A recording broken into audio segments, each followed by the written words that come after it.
Ladies and gentlemen, welcome back to On the Mic with Mike. It is the leading daily social enterprise business show in RVA. I'm your host, Mike King, and I appreciate you being here with me. The views expressed here are mine, have no connection to, support of, or agreement with any of the hosts, information, or ads on the station. I don't work for the station. My program just airs here on a daily basis, and I'm appreciative of that to bring the information to you. Join me as this cutting edge show uplifts the community and showcases RVA in a different way. The sounds you're listening to are emanating from the Mike King Biz Studio, which is the global epicenter of social enterprise business. Joining us today, as always, is the super producer, the man on the wheels of steel, Al Green, and we can be reached by calling 804-778-8888. On the Mic with Mike highlights partnerships, people, social enterprise business, organizations, as well as issues of the day. And yes, we do tackle some issues of the day every so often. To get more information about the program, you can go to our Facebook page, which is On the Mic with Mike. Please go there, take a look.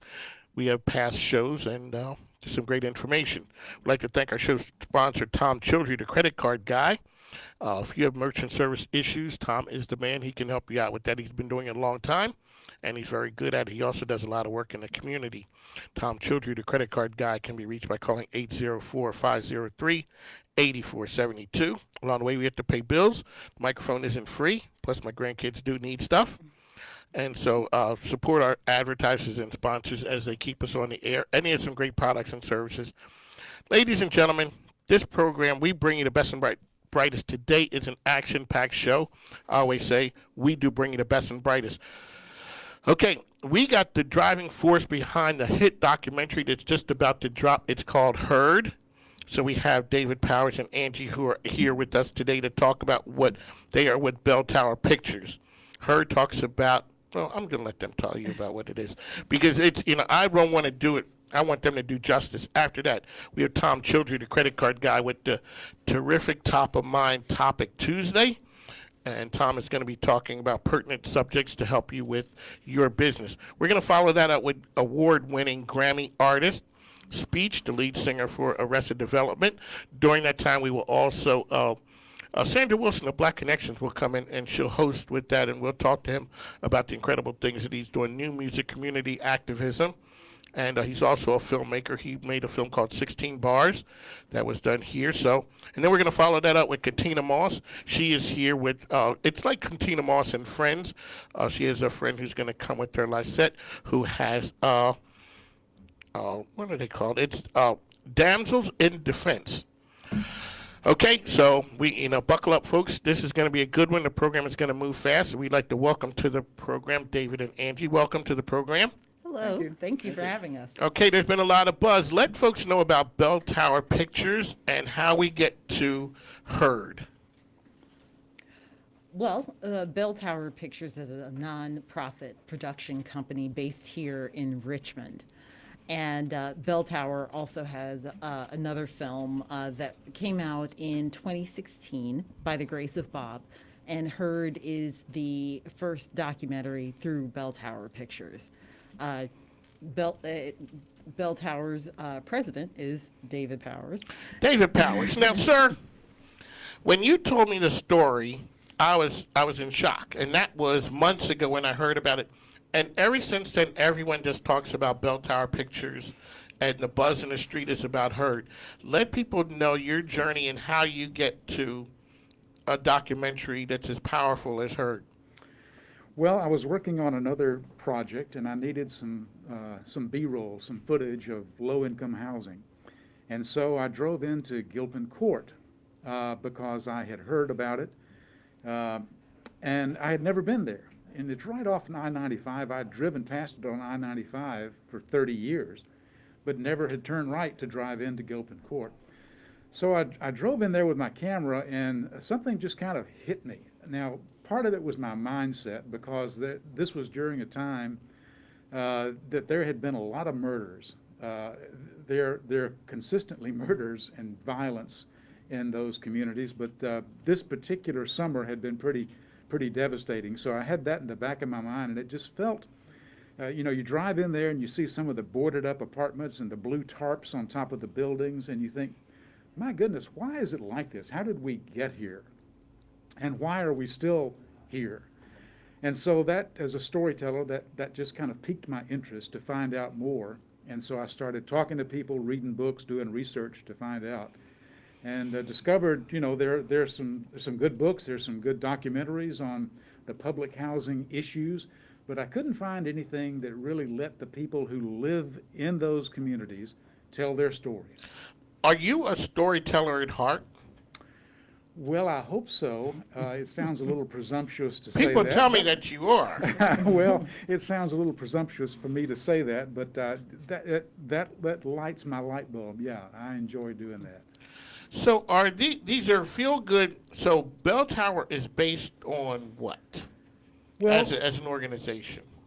we want to tell compelling stories that make a positive difference in the world. We also want to bring together people from diverse backgrounds to work on projects that are meaningful, that make a difference. And we want to give opportunities to young, upcoming filmmakers to I get see. a leg up. Shout out to Will Roy. I know Oh, he yeah. thinks the Will helped world. out.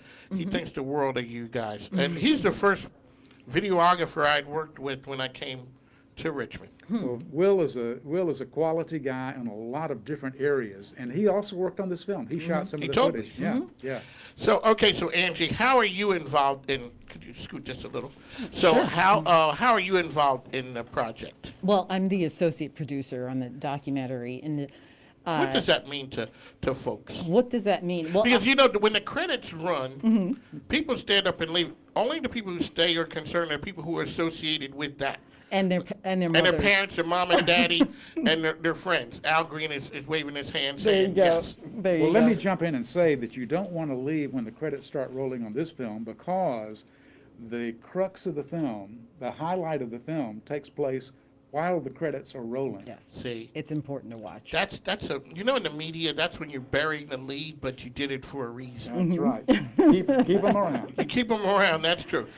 So in my role, I can speak in the context of the documentary. My role was to, one, help with finding the people who would ultimately be participating in the documentary, and also doing a lot of outreach to groups around the country, nonprofits, et cetera, who ultimately would connect with the stories in the documentary. But we were working fairly hard for several months, trying to make the right connections, find the right people who would be willing to share their stories, because this is a very involved process, and it's not an easy thing to open your life up to people to follow and then edit over the course of several months. So how do you guys go from being concerned, wanting to tell a story, and go from being outsiders to people opening up and telling you their story? Well, a slow, steady process. I think one of the things we discovered in trying to meet and connect with people who live in the public housing communities is they've been told a lot of lines over a lot of years, and they have a healthy, exceptionally well justified skepticism of Yes. people coming in Okay. to say, I want to help, or to say, I want to tell your story, or whatever, because they've heard it all and they've been through it all. And so, as I said, well justified skepticism. So what we had to do was take it slowly and be introduced to folks by folks that they trusted, and then prove ourselves to say that, we're not coming into this with an agenda. We're not trying to raise money for ourselves or any organization. We're not trying to push any legislation or anything like that.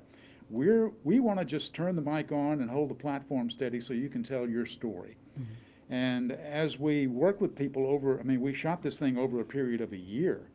And so we've been working with the folks who are in the film for a long time, and I think some of them may have opened up and kind of trusted us right off the bat because of I don't know, because of our good looks, I guess, or whatever. But others were a little reticent and took a little longer to trust us. But I think as they saw that we were telling the truth, we were shooting straight, we weren't asking leading questions, I think they came to trust us, and I hope so, because when we showed them the film, that was the most nervous any of us had been. Martin Montgomery, our director of photography and our editor and director, and I talked, and we said, we're going to show it to a lot of people, but this is the one we're most nervous about, because we want to make sure that the folks whose stories we're sharing feel like we did that with integrity. And it was a very rewarding experience. I think they did feel that way. So. Absolutely. Ladies and gentlemen, the voices you're listening to, Angie Kane, David Powers of Belltower Pictures with their incredible video documentary, Heard. So give people an idea of the journey of Heard and some of the people who were involved in it. Well, we started, I guess, in 2017 doing the research, trying to connect with people. We started raising some money to do it because. Now, see, this is a business show. We needed to get to that right there. Well, how do you what's that process? You have an idea. You guys have a great idea. How do you get an idea made? Well, with great trouble and a lot of time. Our first film that we did, we raised all the money for it. We're a nonprofit, 501c3, so people can make tax-deductible contributions. So we raised all the money for that one, and so we went into this thinking that's what we're going to have to do. We're going to have to raise a pile of money to do this documentary. So we started raising money and started working on development and research.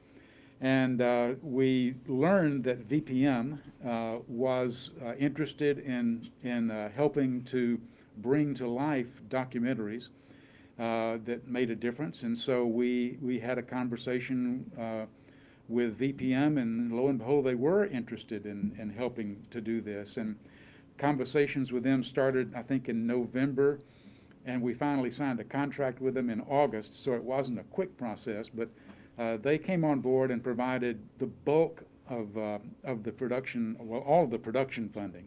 And Belltower Pictures raised money from donors to do the development phase, and then the back end, a lot of the stuff that Angie's been working on, the audience engagement. So that's just been, nonprofit fundraising, trying to get people to buy into what we're trying to do. I want to give a couple of shout-outs here. Shout out to VPM. Jamie Swain had been in before telling their incredible story and the power of VPM. And also, our guy, Craig Martin. He just gave a shout-out on Facebook. He says it's a great film. A guy who knows great films and great pictures and video and work is Craig Martin. He is no slouch filmmaker. No, he's very good. So shout out to Craig Martin. Yes, sir. Who's thank out you, there. Craig. The Good Road TV for folks, make sure you guys check it out. The time is 1:20. The program is On the Mic with Mike. We're here with you daily, 1 to 3 p.m., WJFN Radio, 100.3, Al, 100.5, 92.7, 820 a.m. I'm your host, Mike King. This is the place where the game changers come to talk. Today is action-packed. We have Tom Childry with the top of mind, tenacious topic. We have speech from Arrested Development, and we have Katina Moss coming up. Sandra Wilson from Black Connections is going to be in as well. Folks, got a lot going on today, but we start off with the best here, and it is the documentary Heard. We'll be back shortly.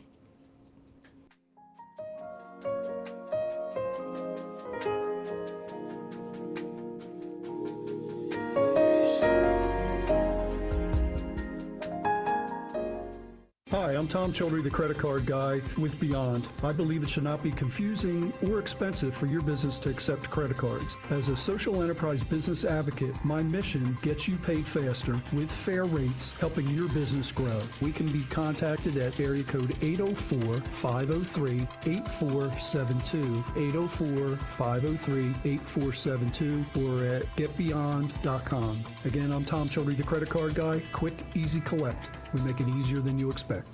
Hi everyone, it's Pavi Leitner, the CEO and founder of Finlit and your family's certified financial educator, dedicated to the financial success of you and your family. Are you not sure where to start with your finances? Or are you looking to sign your middle schooler up for our virtual camp? Book us at www.finlitva.com. That is www.finlitva.com. Finlit is creating a money-conscious community.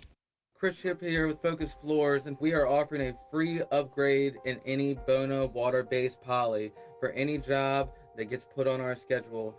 You can reach us at focushardwoodflooring.com or just check us out on Facebook or Instagram. Facebook, Focus Floors 804, Instagram 80 Floors. Thank you. Hi, Chef Michelle here of Mama Michelle Cafe, home of the Soul Rolls, located at 10811 Whole Street Road. Give us a call at 804-912-1644 or order online at mamachells.com. Ask about our off-site catering options as well as our online ordering through Grubhub, Uber Eats, and DoorDash. Follow us on all social media at Mama Michelle's Cafe. That's Mama Michelle's, Soul south of the James. Mention Mike on the mic and get a free dessert on us. Special rules apply. Are you tired of dating online? Bloom Matchmaking offers a safe and effective alternative. Every match is vetted and background checked. Bloom Matchmaking offers a personalized experience just for you. Check us out at bloommatchmaking.com or give us a call at 804-205-5063. Let Bloom take the stress out of dating. Mention On the Mic with Mike and receive 20% off. That number again is 804-205-5063. Bloom Matchmaking, where love grows. Mike King isn't a businessman, he's a businessman with his own talk show, On the Mic with Mike, the best business radio program in the game.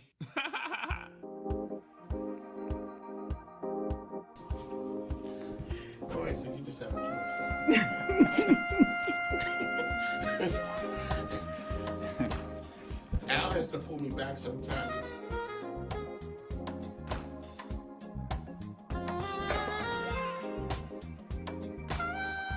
Don't be too funny. Welcome back to On the Mic with Mike. It is the premier social business enterprise show in the area. I'm Mike King, your host. David Powers, Angie Kane here with the documentary Heard. So they were getting ready to tell me some stories. You're like, hey, we just can't tell you those stories. So you have the documentary, and you have mini documentaries that come out of that, so everybody gets their moment to shine. Yeah. Essentially, but in the making of the documentary, obviously, like David alluded to, it took time to get people to trust us. Yes. For good reason. There were plenty of stories of people coming in to the different communities, getting what they needed out of them, and then taking off.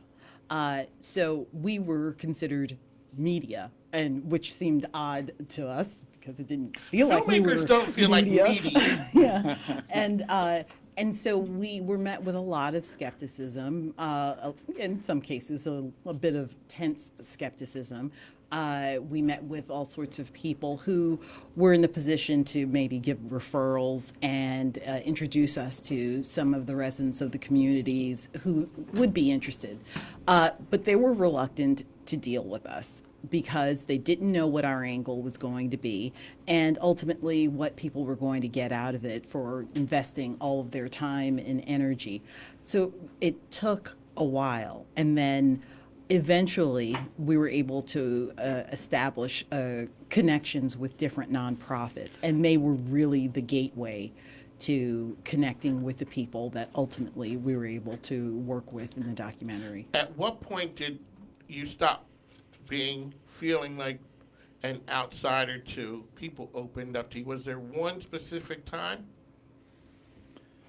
I don't know that there was one specific time. I think it's been like kind of growing friendships.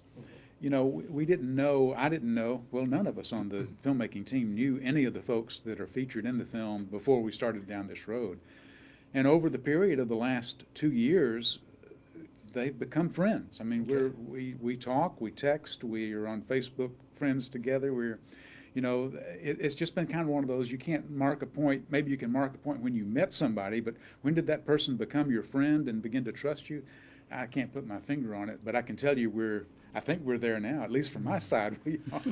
So give us details on the film, when people can see it, where people can find it, and all of the details that are important to folks. Well, as of Thursday at 9 p.m., people will be able to watch it on VPM PBS, on their PBS station here in Central Virginia. They'll also be able to watch it on VPM's Facebook Live as well. And there's a special Herd page on vpm.org where people can also watch Herd for free for 60 days as of November 12th. So I think that brings us to about January 10th. So there are lots of different opportunities to watch Herd, to spread the word. People from all over can watch it as of Thursday. The buzz has been incredible. The buzz, and as filmmakers and people putting things out there, you want the buzz to be incredible. What's next for Belltower Pictures? Well, we're working on another documentary. One of the big issues that we face in Richmond, well, everywhere, is eviction. So Richmond is, what is it, one of the top places in the country? Number two. Second Number two in the highest. country. Okay, you guys are tackling that. Well, we're playing footsie with it right now. We're just starting because our hands have been full trying to finish this film up. But we recognize that there's some stories to be told there, and some stories that you don't really think about, like stories of the sheriff's deputy who has to go out and put somebody out of their home. The story of a judge who has to sit in a place where he's got to make a decision that affects a lot of people's lives. The stories of some of the landlords. You think of the big ogre bad guy landlords, and there are some of those, no question about that. But there's some other folks who are struggling to make ends meet, and the way they make their living is by owning rental property, and they don't want to throw people out on the street. And so there are a lot of stories, and of course the people who are going through the trauma of eviction, don't want to overlook that. So we thought, well, can we find some of those stories, and let's point the camera in those directions and see what kind of stories we can discover. So we're in the research and development phase of that right now, but hope to be able to start on that documentary first quarter of next year. Ladies and gentlemen, that is what this program is all about. That's what it is. Seeing something and shining a light on it. This is coming from the heart of filmmakers and documentarians. It just says something about, you go from one issue to the next one, because people don't know that process. Like you said, they're not looking at it from the angle of the judge or the sheriff. That day, he puts his uniform on. We always think about all the other things that they do, but on that day, they're going to go there and put somebody out on the street. Yeah, we think about issues, and if you think about things in the sterile world of issues, you don't have to get emotionally involved. It gives you an excuse not to do anything or care anything, because those are issues. But when you think about turning issues into people, now that's another matter. You think about public housing. Well, that's an issue. And we could go down the list of all the issues. But let's think about a couple of thousand people, families who live in public housing. What's their story? These are flesh and blood people who have needs and hopes and desires and children and grandchildren, just like everybody else. Let's listen to the stories. And once you hear the stories, it's hard to turn your back and to not think about it and to not feel invested, because you know these people. So our goal in Herd, and our goal, Lord willing, if we're able to pull off the doc on eviction, will be, I feel like I know those people. I feel like I can sit down and have a conversation with them, and I know a little bit more now that I had no idea about before. Okay. I'm sold. You had me at hello. Ladies and gentlemen, I'd like to thank the brain trust behind Herd. One last time, how can people find you? Well, the Belltower Pictures site, belltowerpictures.com, information and links on there, and then the documentary airs Thursday night at 9 on VPN, channel 23 in Richmond area, Central Virginia. Also be streaming live at the same time on Facebook Live, YouTube, on the PBS app, and on vpm.org/herd. And you can watch it through January on that site. I want a grown-up program like you guys. Just go down the list of all the places that you can find them. Ladies and gentlemen, I'd like to thank them for coming in. On the other side, we had Tom Childry. He'll be here with the tenacious top-of-mind topic. I'd like to thank you guys for coming in. Thank you, Mike. Thank you very much.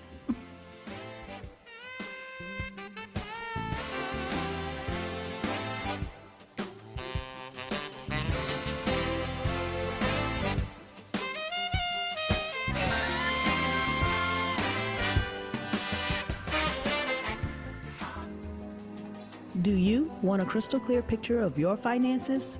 Dial 804-601-0532 and schedule your free financial review with Crystal Clear Financial Solutions. Find us online at crystalclearfinancialsolutions.com. Welcome to the SBA Weekly Business Tip. I'm Martin Short with the U.S. Small Business Administration, Virginia Richmond District Office. If you want to retain complete control of your business but don't have enough funds to start, consider a business loan. To increase your chance of securing a loan, have a business plan, expense sheet, and financial projections for the next 5 years. Once you're prepared, contact banks and credit unions. Compare rates and offers to get the best terms. To learn more, visit us at sba.gov/VA. We're here to help you start, grow, expand, or recover. Mike King here, host of On the Mic with Mike. And I'm Paula, the host of Modern Love. You can find us together 1:30 on Fridays as We talk about all things love. We talk about how modern matchmaking works. We talk about getting into a healthy, real relationship. Stop swiping left and right and learn how to find love in all the right places. Paula Pardell, Modern Love Friday, exclusively on the Mic with Mike, and only heard here on WJFN 92.7 and 100.5 FM. Hi, my name is Daquan Woodbury, also known as Chef DQ. The restaurant industry is going through a hard time right now. With COVID-19, a lot of things are going on. Restaurants are shutting down. They might have to even close their doors for good. In the past few months, we've seen how life can change dramatically in a blink of an eye. Fortunately, I've created a system, a proven system, that allows restaurants to stay successful in this new way of life. As the owner of RVA Cafe, I would love to help you through these challenging times. Go to redindigofood.com for more information. Thank you, attorneys Justin Lauder and Chris Gatewood at Threshold Counsel PC for sponsoring this program. They offer startup, business, and intellectual property services for innovative and growing organizations. You can find them online at threshold.cc. I enjoy listening to On the Mic with Mike every day at 1 p.m. That's what I do!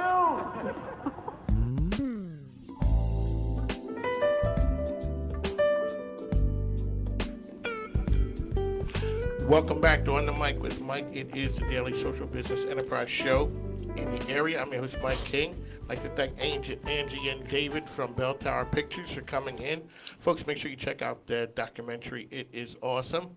One of the benefits about being in the media is you get to see things early, and it is awesome, so you don't want to miss out. Next up on the microphone, so today's, as I said, is moving quickly. It's action-packed. We have Tom Childry here with the tenacious top-of-mind topic. He is the sponsor of the program, first hour. Tom, welcome back. Thank you, Mike. It's good to be back. Okay, so now you got some great information for business owners, how to diversify and be bigger than they actually are. Absolutely. So as a social enterprise digital business advocate, part of my responsibility is to help businesses make that transition into full-blown digital presence. They have a website, they got a Facebook page, they've got some pictures on Instagram, but how are they actually going to convert that to money? And especially with the holidays coming up, and as we've just gone through the pandemic, people are realizing, especially in the restaurants, where they needed to have online ordering to have curbside pickup. Well, that's the new norm. JCPenney's, Sears, all the big stores that we grew up with as kids, they're all going out of business. Okay. So where is that shift, that pivot? That pivot is people want to be able to look at their phone and decide what they want to buy. They might want to go to try it on, but now you can do returns. So what we're trying to work with is helping businesses know that they can have a storefront on their existing website that's just the e-commerce piece. Okay, ladies and gentlemen, the time is 1:37. If you would like to talk to Tom about that, or you have some input, give us a call at 804-778-8888. Tom is here to take all your questions. Sorry to interrupt you, sir, but no problem. Go ahead. Okay. So we're looking for businesses, not just restaurants. It works for restaurants, retail stores, service businesses, where people can go online and order what it is that they want and arrange for curbside pickup and you can have delivery if you want. For example, a lot of restaurants through the pandemic, everybody's heard of Uber Eats and Grubhub. The restaurants know, but most of the consumers don't know, that those services, Uber Eats and Grubhub, are charging a 30% commission to the restaurant. Most people don't know that. They don't know that. They're just like, okay, where's my food? So what we can do with a storefront is eliminate them having to pay for those people that are going to come to do curbside pickup. Or they may, like some of the pizza places, will do their own delivery within a certain footprint, buying circle from where that business is. Because, if you look at, here's a pizza restaurant that this is our favorite pizza restaurant. It's usually within 4 miles of my house. Okay. I live in Short Pump. I'm not driving all the way to Petersburg to get a pizza. True. Just not going to happen. So those businesses that are close by me, they may elect to have, we can add our own delivery. It's still cheaper than paying Grubhub or some of those other services. And, even clothing stores, you look at somebody that sells clothing or, hair care products, even salons, they can sell their products even though people aren't coming in necessarily because it's not their time to get a haircut, but they can sell the products and the people can come by and just pick them right up. So it's I call it the Walmart concept, but it's like make it as easy as you possibly can for people to buy whatever you're selling. Okay. And they will. They will buy it if it's easy. How hard is this project to turn for a business owner to get engaged in that? It's very easy because it's all they got to do is call Tom Childry. That's it. They just got to give me a call and we can walk through the options and see if it's a fit for them. My number's 804-503-8472. Give me a call, shoot me a text, and we can have a conversation about that to see what's a fit for you. We're, just a few short weeks away from Black Friday. Hopefully it's going to help, a lot of businesses suffered through the pandemic. Hopefully, that this year's holiday shopping will be, more profitable for them so they can make up some of that lost revenue. So, Tom, you're a business guy. You talk to, ladies and gentlemen, this is Tom Childry. He is the show sponsor here, and he talks to a number of businesses. Tom, people have said if there is another shutdown, the same way small business had to shut down before, shut down the larger ones and let the small businesses make the money. Have you heard that Absolutely. argument? Yeah, I've been blasting that all over social media. Okay. So tell people why that would work, and then the people are going to say why it wouldn't work. Okay, so why I think it would work is common sense. Okay, if you can get in your car and go drive to Walmart and walk around with a mask, you could go to any other small local business here in the greater Richmond area with a mask.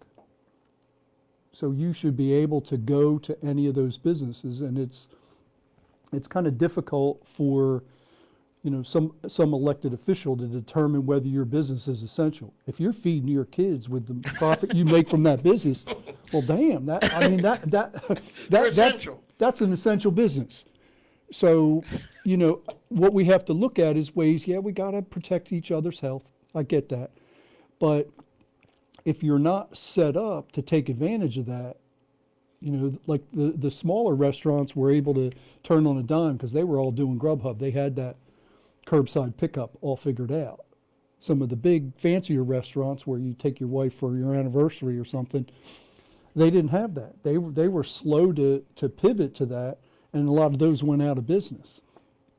So we're trying to make sure that if a shutdown comes again, or even if it doesn't, businesses need to be able to put themselves in a situation where they can best serve their local customers. And Richmond's a big small town. People like to go to the local businesses here. You look at the Cary towns and, some of those areas, people love going there and they're local businesses. So when you look at that right there, there's a possibility is they just need the business owners just need to call you. How long is implementation? Is it a long process? It's actually a very short process.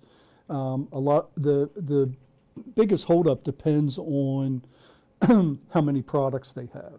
You know, if somebody has 1,000 products, we can do that really quickly. If you got 10,000 products, that might take an extra few days. And we're getting ready to run into the holidays, so we want to make sure that we're putting them in a position that we can get that done so they can participate in the holiday shopping. Ladies and gentlemen, the program is On the Mic with Mike. It is the premier daily social business enterprise show in the area. I'm your host, Mike King. We got Tom Childry riding shotgun right now during this segment. He is a show sponsor. Tom, how can people find you again?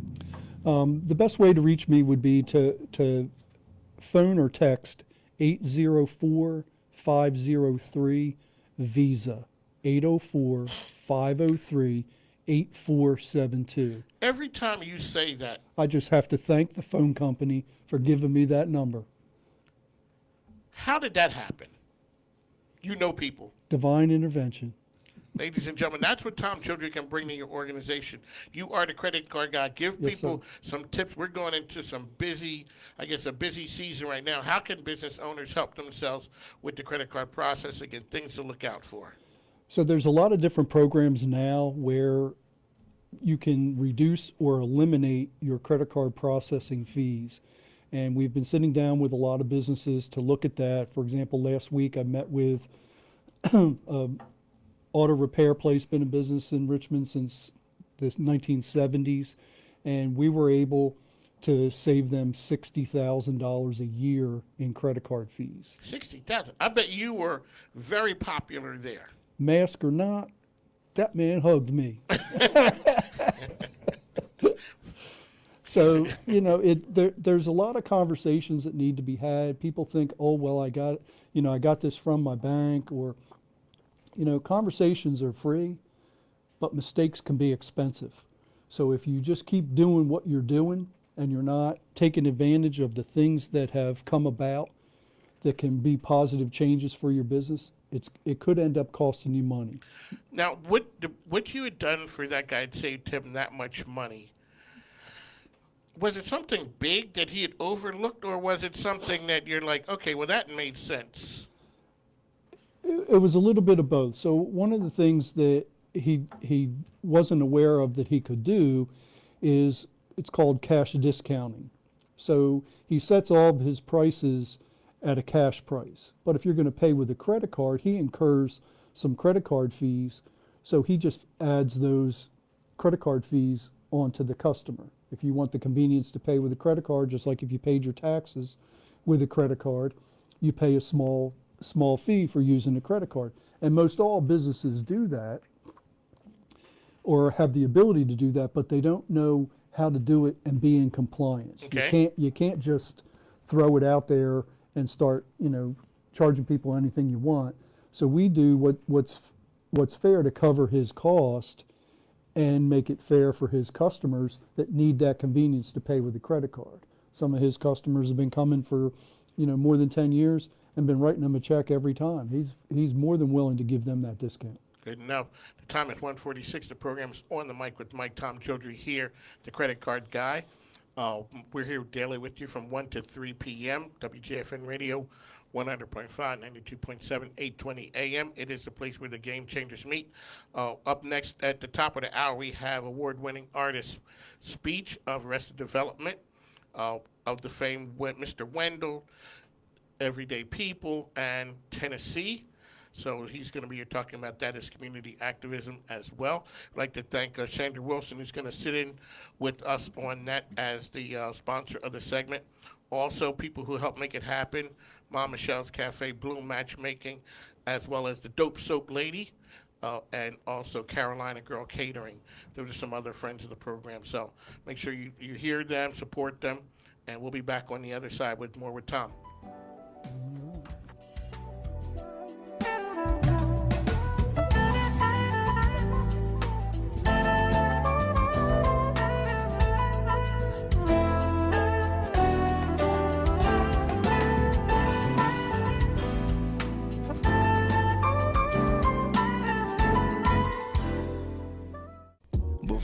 and after the salon has been active in the Richmond, Virginia community, providing hairstyling services for over 10 years. Before and After is located in downtown Richmond at 1917 West Carey Street. Specializing in weaves, extensions, and growing healthy hair, Before and After provides a full suite of hair care services. Expert stylists Michelle Smith and Alicia Clark are well trained to meet your styling needs at Before and After the salon. Does your home need a makeover? If so, refresh with quality with LA Labor and Painting, LLC. They make your home sparkle and be the envy of the community. They are masters at interior and exterior painting, drywall. They clean decks. They landscape and remove items you wish were gone. The bottom line is, they refresh with quality, provide professional service, and follow all guidelines regarding COVID-19. Call today to make your home sparkle. You can reach LA Labor by calling 804-972-8014. Call today for the On the Mic with Mike discount. When you mention the program, you'll receive 20% off of the beautification of your most prized possession. Call LA Labor and Painting today at 804-972-8014. Are you experiencing difficulties with paying your mortgage or bringing your mortgage current? If so, we can help. Give Neighborhood Home and Assistance a call at 1-800-441-6872 or text 757-951-3048 for the immediate response. We have over 10 years of mortgage experience working with some of the largest mortgage corporations in America. For more information, visit neighborhoodhomeassistance.com to schedule your free over-the-phone consultation. Remember, time is one thing we can't get back, and your home is your investment. Act fast. Are you tired of dating online? Bloom Matchmaking offers a safe and effective alternative. Every match is vetted and background checked. Bloom Matchmaking offers a personalized experience just for you. Check us out at bloommatchmaking.com or give us a call at 804-205-5063. Let Bloom take the stress out of dating. Mention On the Mic with Mike and receive 20% off. That number again is 804-205-5063. Bloom Matchmaking, where love grows. I enjoy listening to On the Mic with Mike every day at 1 p.m. That's what I do.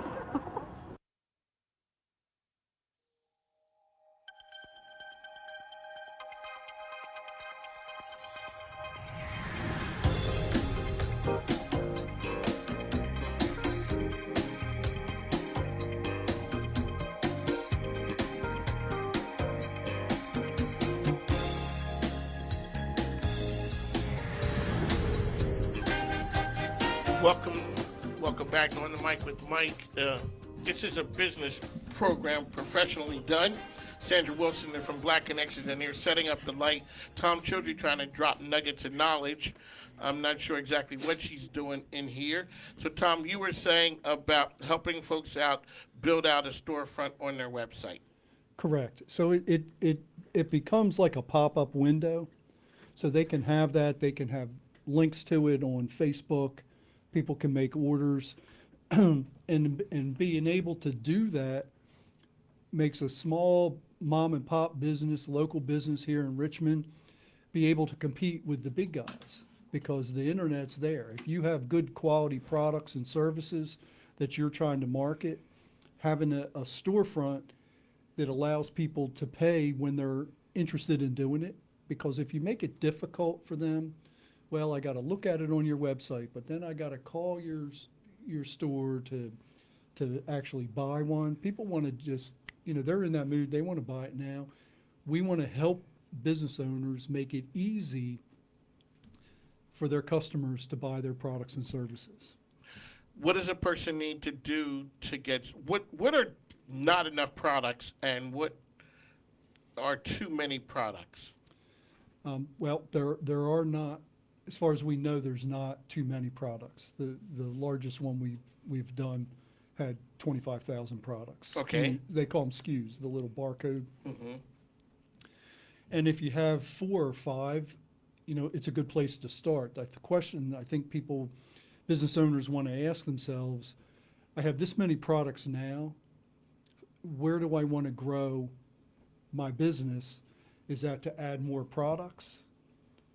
and you can have all the modifiers. Say you want a microphone and you want the little sponge on the microphone, but you went to Virginia Tech, so you want that maroon color.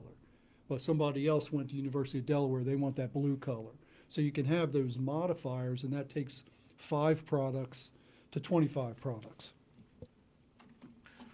Alrighty, and what's the downside for a person to not do this? Simply not knowing that it's available? Well, one of the reasons why people don't do it is because they just don't know, or for some reason they think, oh, it's terribly expensive, because they might have talked to somebody that told them about building a website for $5,000. That's not what they need for this. This is just a pop-up that's going to be on their existing website. So it doesn't have to be a fancy website. We'll make the pop-up fancy. But they need to just be able to know that if you're the best kept secret in Richmond, you will go broke. People never bought something from someone they never heard of. That's right. The occasional person who just happened to buy and stopped in your restaurant and ate, is a rarity.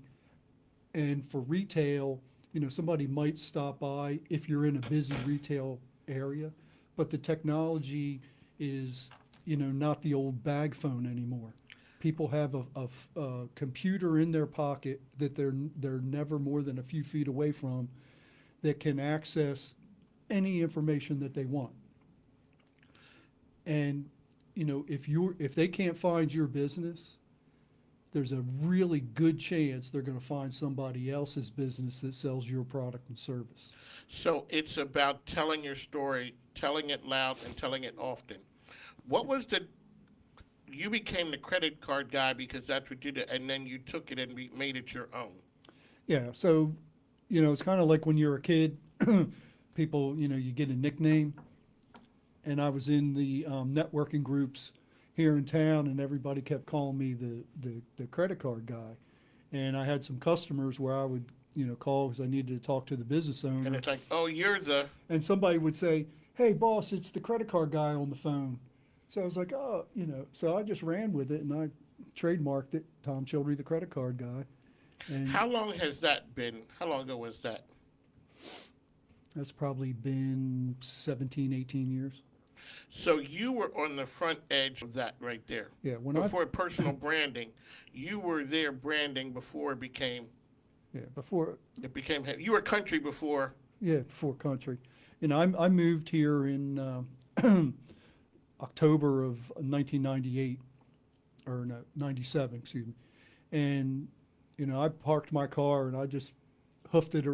I parked my car at it was a First Union Bank then, at the corner of Patterson Avenue and Staples Mill, or no, Broad Street and Staples Mill. And then I walked all the way to Shockoe Bottom, stopped in every business, and walked my way back. And I was the only credit card guy in town, except for a few banks. So I got to know a lot of really successful business owners. Some of them had real small businesses there along Broad Street and now have huge businesses. And they were there at the beginning with the credit card guy. Right. So you also know everyone, and everyone knows you. Danielle Fitzhugh was here yesterday, and she says whenever something is asked, Tom Childry is the guy who makes it happen, that you helped him out. Talk about your commitment to community. Well, the commitment to community is deep. My father was a principal. My mom was a teacher. And it's all about, giving back to the community. If there's somebody that needs assistance, be that person that gives assistance. I am a member of the Chesterfield Chamber of Commerce and also the Colonial Heights Chamber of Commerce, and I'm on the board of directors of both of those to help build the community in those areas, because those businesses that are members of the chamber, they employ people that live in the community. When you spend money at a local business, that local business is investing that money back into your community. Amazon been around a long time. I don't know any Little League team that they ever sponsored. but the local businesses do. So we got to give back. We got to help those businesses. And sometimes, and a lot of times I've talked to business owners that they were really good at this thing. Mm-hmm.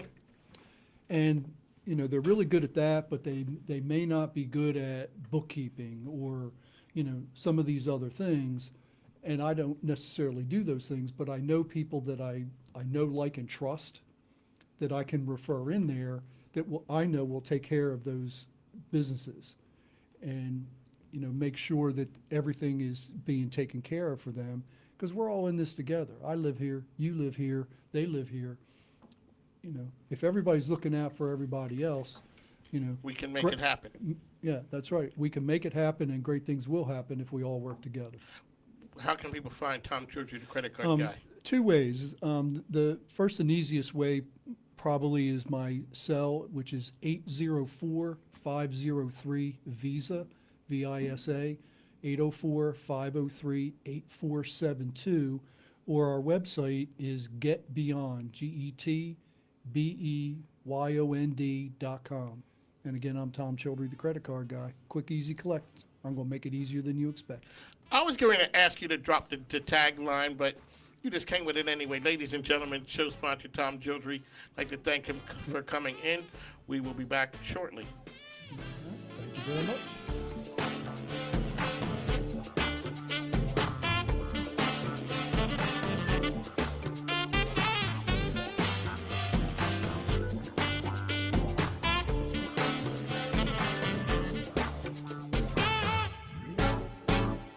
Listening to WJFN Goochland, WJFN Chester.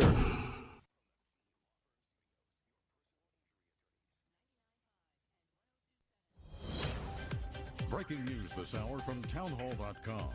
I'm John Scott. The nation's top prosecutor says credible claims of voter fraud in the presidential election deserve a closer look. Attorney General William Barr has authorized federal prosecutors across the nation to pursue substantial allegations of voting irregularities if they exist. The Associated Press has obtained a memo from Barr to U.S. attorneys in which he writes, investigations may be conducted if there are clear and apparently credible allegations of irregularities that, if true, could potentially impact the outcome of a federal election in an individual state. States have until December 8th to resolve election disputes. Members of the Electoral College meet December 14th to finalize the outcome. Mike Gracia, Washington. Also at townhall.com, Republican elected officials and the Trump administration have advanced their latest arguments to get rid of the Affordable Care Act, a long-held GOP goal. In arguments before the Supreme Court, Texas Solicitor General Kyle Hawkins says if the court finds the Affordable Care Act's coverage mandate was unconstitutional, then the entire law should be struck down. The proper course is to take Congress at its word and declare the mandate unconstitutional and inseverable from the remainder of the ACA. Arguments taking place today in the Supreme Court's third major case over the 10-year-old law, popularly known as Obamacare. And on Capitol Hill, the hearing is continuing. A Senate panel hearing testimony from former FBI Deputy Director Andrew McCabe. The former number 2 man at the agency is testifying before the Senate Judiciary Committee on the origins of Operation Crossfire Hurricane, the discredited Russian collusion probe aimed at bringing down President Trump. On Wall Street, stocks mixed. The Dow had 208 points, but the Nasdaq down 129. More on these stories at townhall.com. Trading involves financial risk and is not suitable for all investors. Past results do not guarantee future performance. Stock market have you nervous with all the massive fluctuations? With the hope for a COVID vaccine on the rise, shifting political landscape, and the election at an end, it's virtually impossible to guess what will happen next. With Vantage Point, you don't have to. Text MONEY to 411-411 to find out how our technology can forecast market trends up to 3 days in advance with incredible accuracy. Text MONEY to 411-411 to get what you need to stay ahead of market trends and find explosive moves before they happen. Vantage Point's patented technology analyzes huge quantities of global data in seconds. Stop guessing. Start predicting trends 72 hours in advance. Text MONEY to 411-411 and experience Vantage Point for free. Text Text money to 411-411 so you can protect and grow your capital now. Don't wait. Text money to 411-411. Go to VantagePointSoftware.com for terms, conditions, and privacy policy. First at the U.S. Naval Academy, Ron DeRockstra with that story. Midshipman First Class Sydney Barber is the 16th woman selected for brigade commander in the 44 years women have attended the academy, but she'll be the first black female commander when she assumes the post for the spring semester. Brigade commander is the highest leadership position within the academy's student body. The semester-long position is selected through an application and interview process by senior leadership and the commandant's staff. Rhonda Rockstar reporting. The sentence is 9 years in prison for a former Microsoft employee. The 26-year-old man, a Ukrainian citizen living in Washington state, engineered a scheme to steal $10 million in digital currency.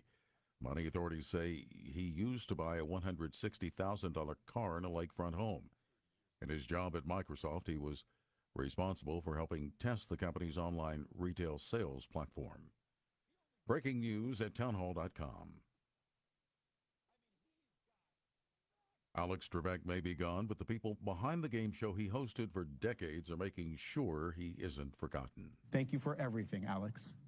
This is Jeopardy! An emotional executive producer, Mike Richards, opening the first Jeopardy! Show to air after Alex Trebek's death. This is an enormous loss for our staff and crew, for his family, and for his millions of fans. Richards says Trebek leaves a big legacy. He will forever be an inspiration for his constant desire to learn, his kindness, and for his love of his family. Richards says the final 35 episodes Trebek shot will air as scheduled, the last one set for December 25th. I'm Oscar Wells Gabriel. The Pittsburgh Steelers placing 4 more players on the COVID-19 list, including quarterback Ben Roethlisberger. The move comes a day after tight end Vance McDonald went on the list after testing positive. More on these stories at townhall.com. I'm John Scott. I enjoy listening to On the Mic with Mike every day at 1 p.m. That's what I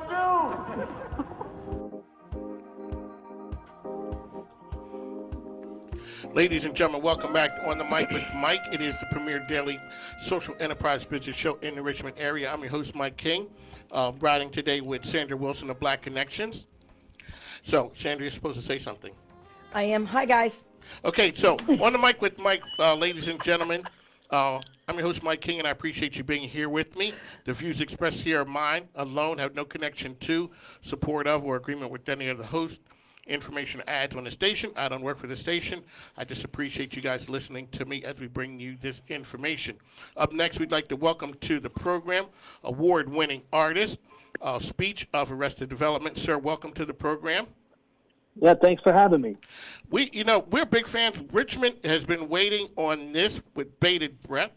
We're here with Sandra Wilson, she of Black Connection fame. We're going to talk a little bit about your path, your history, what you have going on, and then anything else that you'd like to touch on. So could you give us your background a little bit, how you came to Arrested Development? We can talk a little bit about that and what you have going on, the civic engagement that you have. Yeah, so Arrested Development was started in 1987. Basically, I went to the Art Institute of Atlanta, and I was looking to start a group. And there was a man named Tim that was looking at a flyer that I had posted up, and we started a conversation, and he was the first member in the group. And that went on to sort of develop this jam session type of group that was really Afrocentric, very expressive, and it sort of developed into what the world would know as Arrested Development. We released our music in 91 with a song called Tennessee, and that began to really take off. And we had another single called Everyday People, People Every Day, it's actually called. And that even did better. Then we did another single, Mr. Wendell. Long story short, we sold about 4 million albums in the States and another number of millions overseas, and been touring all around the world and doing music. And it's conscious hip-hop music, and it's straight out of Atlanta, Georgia. So, and congratulations and thank you for that right there. Folks, if you'd like to listen to the program, we have folks who are on Instagram. You can go to On the Mic with Mike. You'll be able to see us on Facebook and hear Speech talking.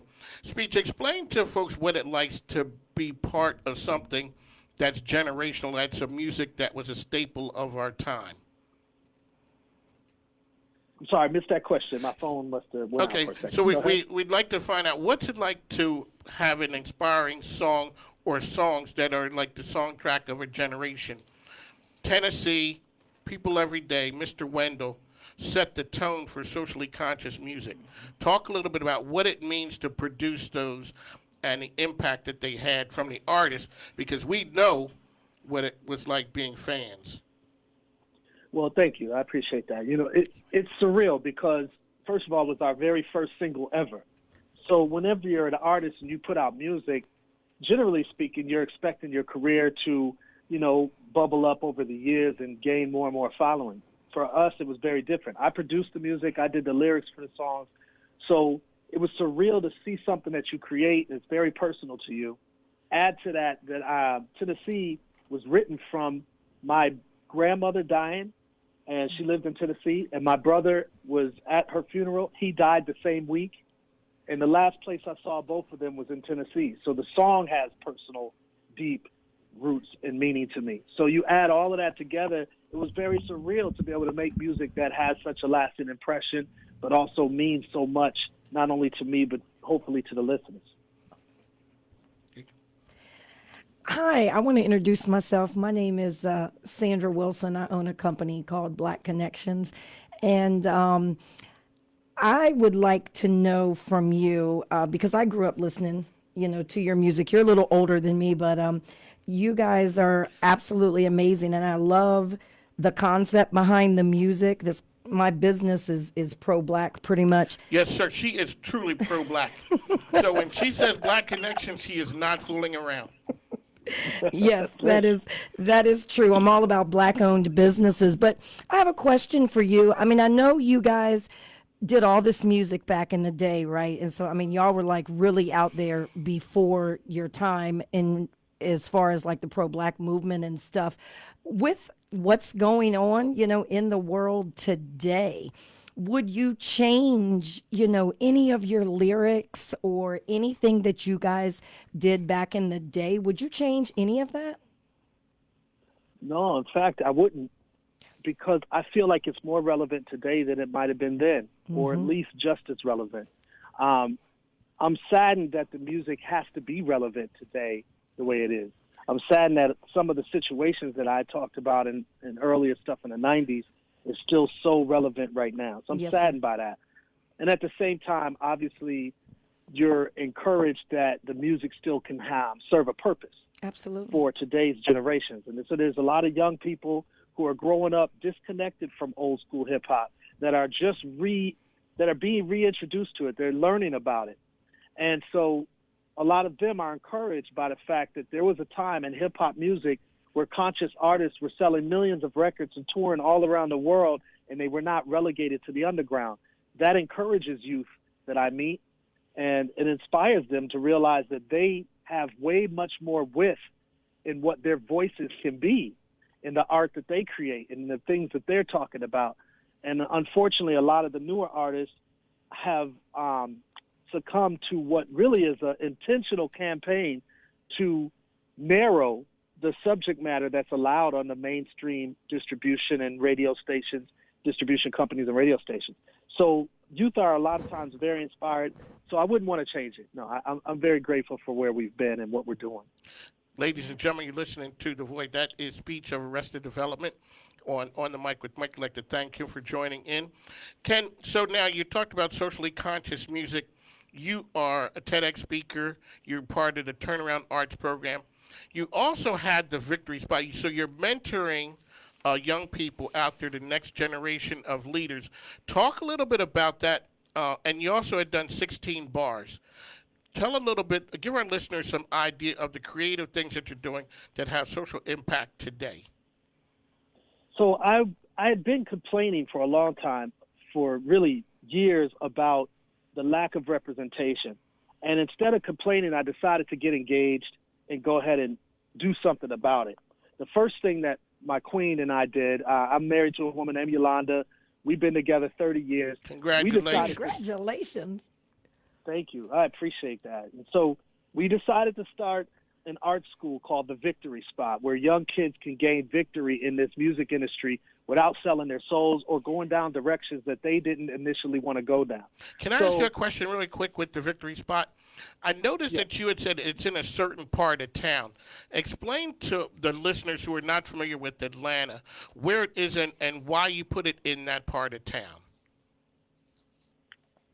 I lost you for a moment. I heard you say a certain part of town. So when I looked, I looked into it. When you talked about putting the Victory Spot in a certain place, why did you put it where you did instead of, say, other parts of town that people would think that you'd be located in?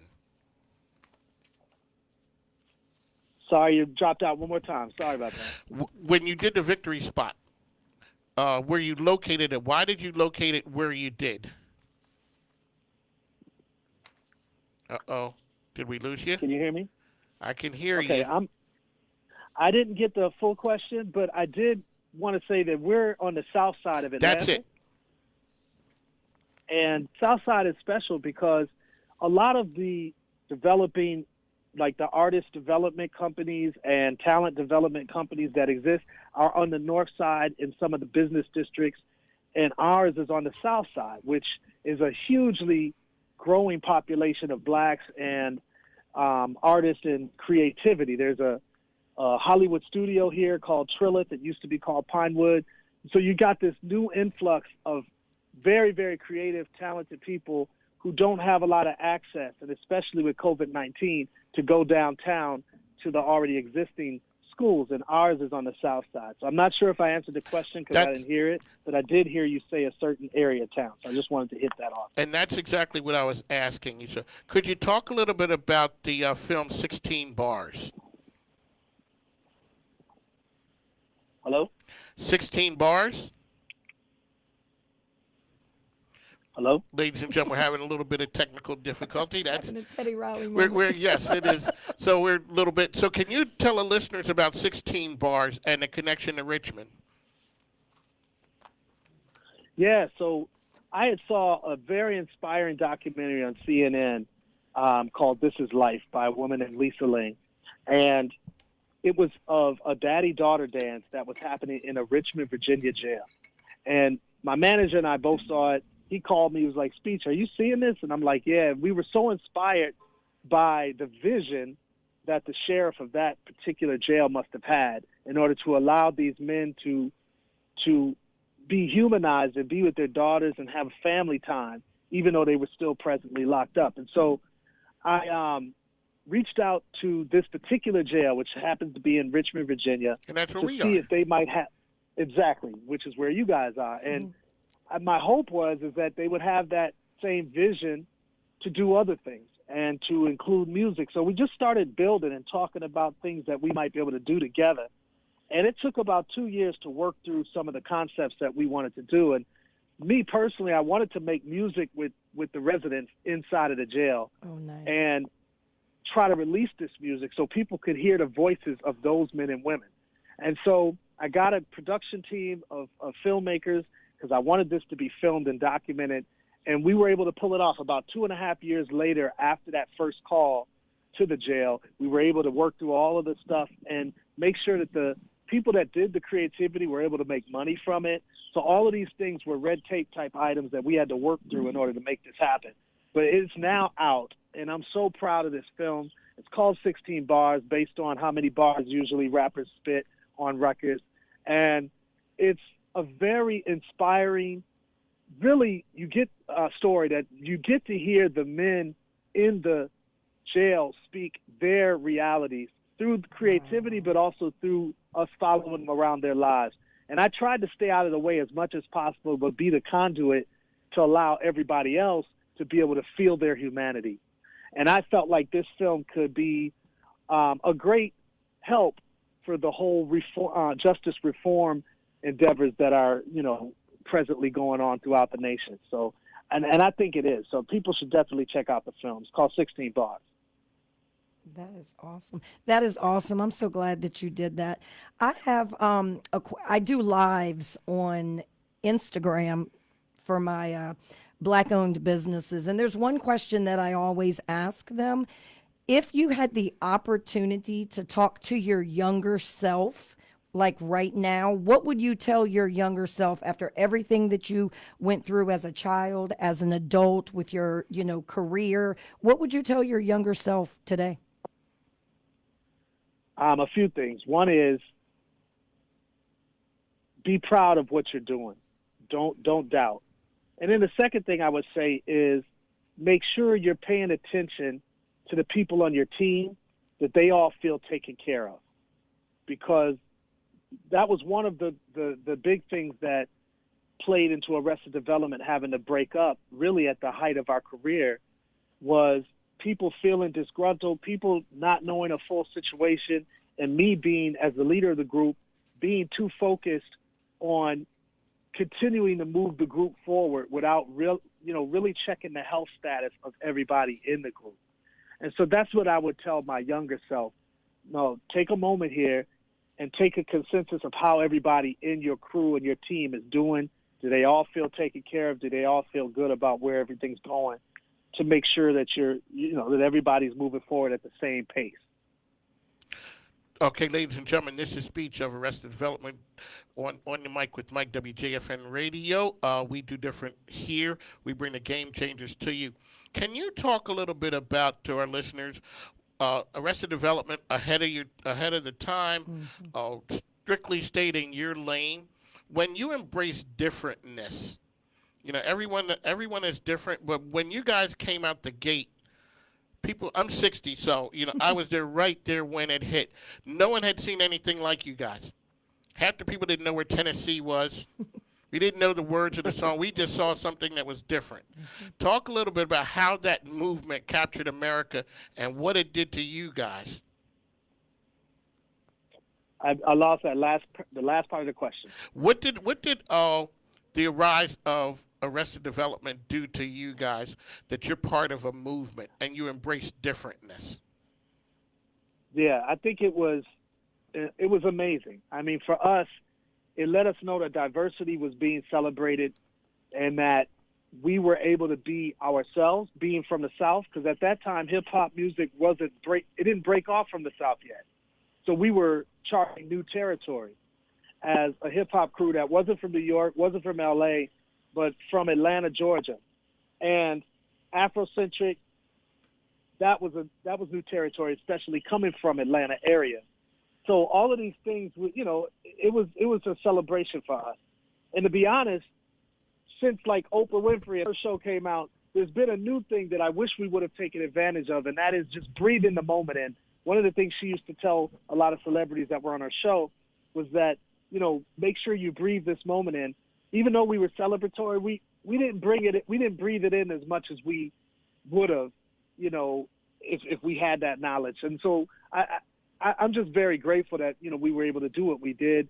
And then we have a new album that's getting incredible reviews right now. Some say it's better than our first album, which is the one that sold all the millions of copies. So I'm really encouraged about that. And Don't Fight Your Demons is that album. It's out now. What was the inspiration behind Don't Fight the Demons? Don't Fight Your Demons is it's a very personal record that is addressing people with addiction and with problems of thorns that are continuously hitting them in their flesh throughout their life, certain things they can't get rid of, whether it be drinking or drugs or something like that. A lot of people try to fight these demons, not knowing that these demons can teach you a lot. And what I mean by that is instead of fighting them and them coming back, find out what exactly is the service that they are providing for you.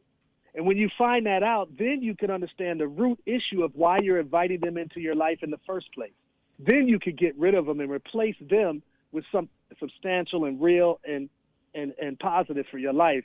And so a lot of us find ourselves in cycles that we want to get out of a certain situation and we're not able to. So this album addresses that, and I go into detail in every song pretty much about some of the demons that I had been fighting that now I'm starting to deal with in this record. So when people listen to it, you'll see that in every song. The program is On the Mic with Mike. The time is 2:22. Sandra Wilson, the Black Connections here. We'd like to thank some of our people who helped make this possible. The Dope Soap Lady, Gina. We also like to thank Bloom Matchmaking, Mom Michelle's Cafe, for helping us make this happen. So can you talk a little about your involvement with creating the next generation I guess with Turnaround Arts, with the TEDx speaking, what's next for Arrested Development? Where you guys? What are you guys doing now? And how has COVID sort of changed your business model? Sure. Well, with Arrested Development, we got this new album out that we just dropped. It dropped September 25th, and we're excited. I mean, people are excited. We're promoting it in every way we can. Because of COVID-19, you can't do touring, so that's out the question for all groups. So we're doing some virtual performances for various organizations, and we're promoting heavy on social media and online. So we're doing that with Arrested Development, and we're already recording new music, so we're planning to just keep that momentum going. So that's with Arrested Development. Turnaround Arts was a blessing to me. You know, I got asked to be a Turnaround Arts artist, which is really a high privilege. I mean, some of the top artists in all styles of acting, music, visual arts are part of the Turnaround Arts thing. It's part of the whole Kennedy initiative out of D.C. And so I get to go to schools, usually middle schools, and talk to young kids about their futures and talk to them about, you know, really fulfilling their dreams and really sticking to the plan of what they felt that they should bring to the world, as opposed to becoming sheep that sort of follow the guidelines of what the world tells them they should be. And so that's one of my big sort of missions whenever I'm around young folks. And then the TED Talk is the same difference, trying to explain to people about the history of racism in my life and the history of how activism turned my life from sort of a victim to a victor, and tried to change the realities that we face as a people and change the realities that I faced as an individual. And then I also have a scholarship fund called the Terrence Thomas Scholarship Fund, actually the Dr. Terrence Thomas Scholarship Fund. That's based on my brother, who I just mentioned earlier in this interview that he died. And he, my mom and I started this scholarship. We've raised over $1 million. We give it to young people striving to get through college that need some help. They have to have, you know, a B+ or above grade point average. These are incredible students. We've had lawyers, doctors, various people graduate through our help. And so that's one of the things that people can find all of this on my website, brotherspeech.com. And so those are just some of the things. And then I mentioned Victory Spot. So all of those things are my way of focusing on the youth. I have youth as my kids. My kids are 23 and 26 years old. So I'm really connected to what the youth and millennials are feeling because I'm living with them. I'm with them. So a lot of the initiatives that I put forth are to try to help them to evolve and go forward. So you have a podcast called Everyday People Podcast. Can you tell us a little bit about that?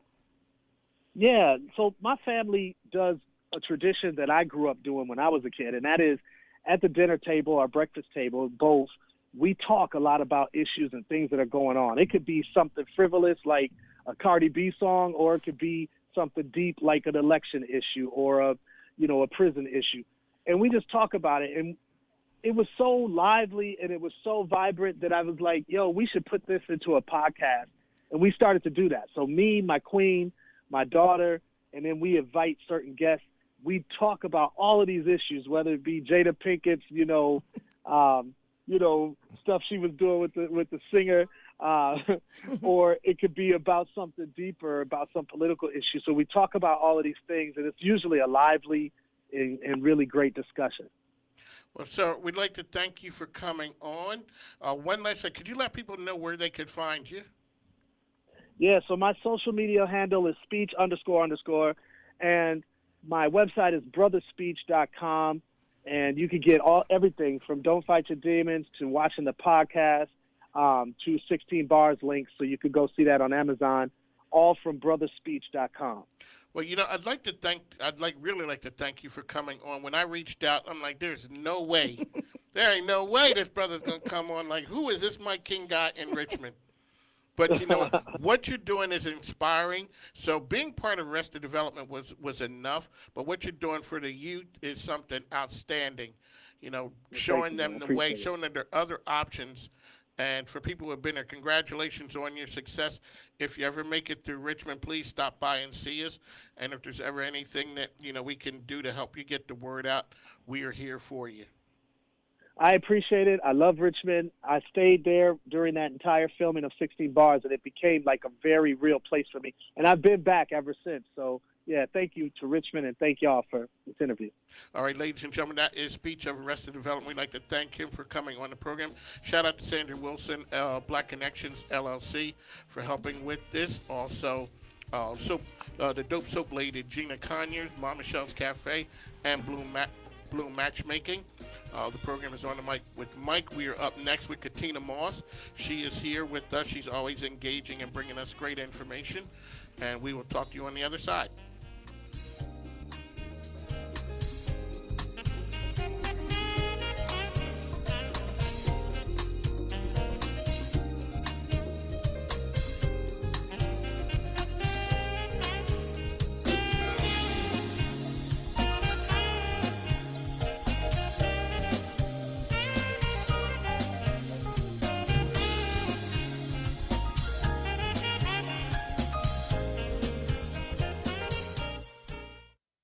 Hi, Chef Michelle here of Mama Michelle's Cafe, home of the Soul Rolls, located at 10811 Whole Street Road. Give us a call at 804-912-1644 or order online at mamamichelle's.com. Ask about our off-site catering options as well as our online ordering through Grubhub, Uber Eats, and DoorDash. Follow us on all social media at Mama Michelle's Cafe. That's Mama Michelle's, Soul south of the James. Mention Mike on the mic and get a free dessert on us. Special rules apply. Hi, I'm Tom Childry, the credit card guy with Beyond. I believe it should not be confusing or expensive for your business to accept credit cards. As a social enterprise business advocate, my mission gets you paid faster with fair rates, helping your business grow. We can be contacted at area code 804-503-8472, 804-503-8472, or at getbeyond.com. Again, I'm Tom Childry, the credit card guy. Quick, easy collect. We make it easier than you expect.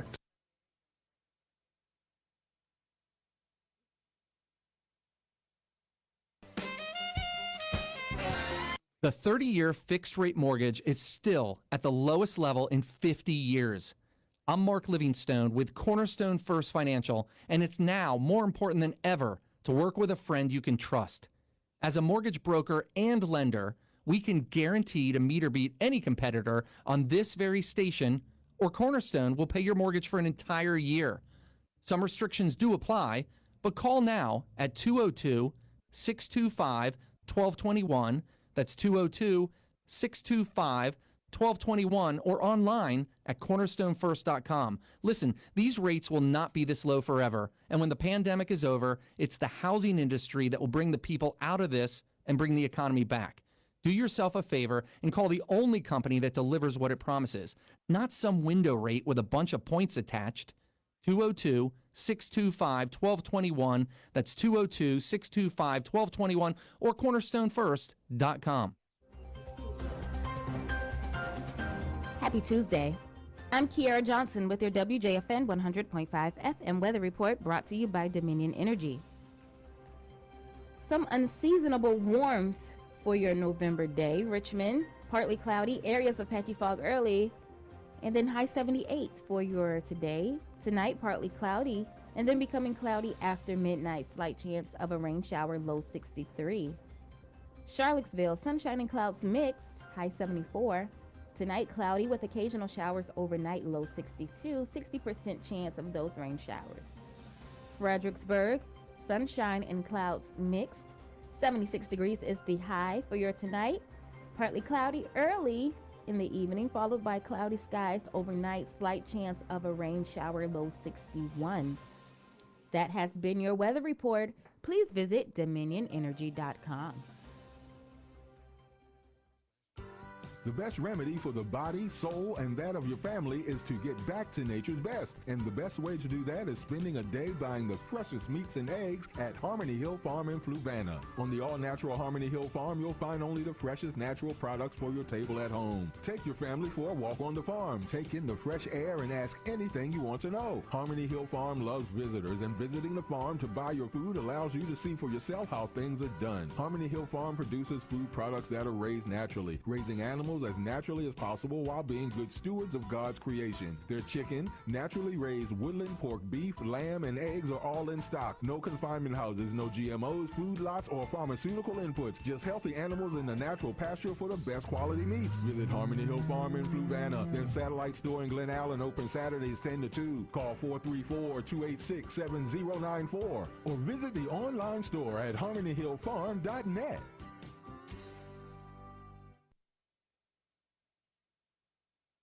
Mike King isn't a businessman. He's a businessman with his own talk show, On the Mic with Mike, the best business radio program in the game.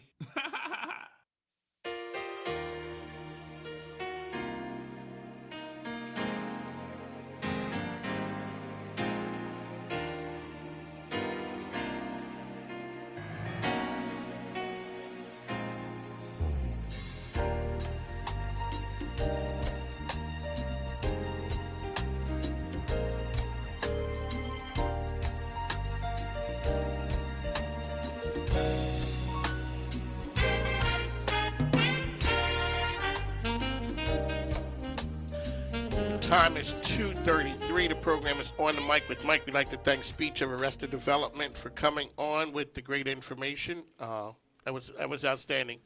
Informative, engaging, and just like to thank him for doing that. Next up, we have with us in the house, K. Moss, the boss.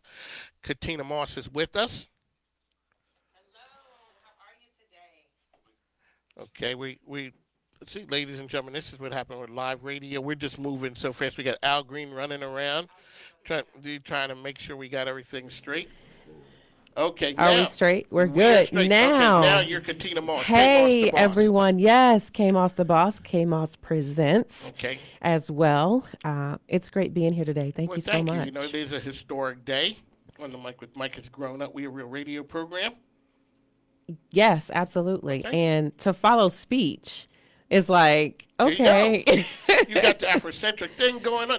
That's who you are. That's who I am. And so I was so excited to hear about, I definitely was in my college years, I think at the height of Arrested Development, and remember just being on the dance floor at University of Richmond and everywhere that we partied to sing and dancing to those songs, and them definitely being a part of the heartbeat of my college years. Inquiring minds want to know, what were the parties like at the University of Richmond during that time? What did it look like? Well, see, what we had was the Multicultural Student Union, and I was the treasurer of that organization for several years. Okay, yes. And I was the one who booked the DJs for the parties, actually. And so when we had a moment on campus, which we would have one as much as possible, we could have a party, we would always, because, I mean, the school was heavily resourced and still is, we were able to book whatever DJ we wanted. And our you guys DJ, was rolling in dough. DJ Drake, we would always book him. And we would have really good parties. We'd be right there in the pier. It's overlooking the water. The lights are there, the dance floor. And we actually would have a lot of folks come from VCU and Virginia, some from Virginia Union, but definitely from VCU to come to our party. So you can ask some folks who were at VCU in the 90s when I was there at University of Richmond, and you can ask them about our parties. We had good parties. We had great parties, as a matter of fact. So sometimes having privilege has its benefits.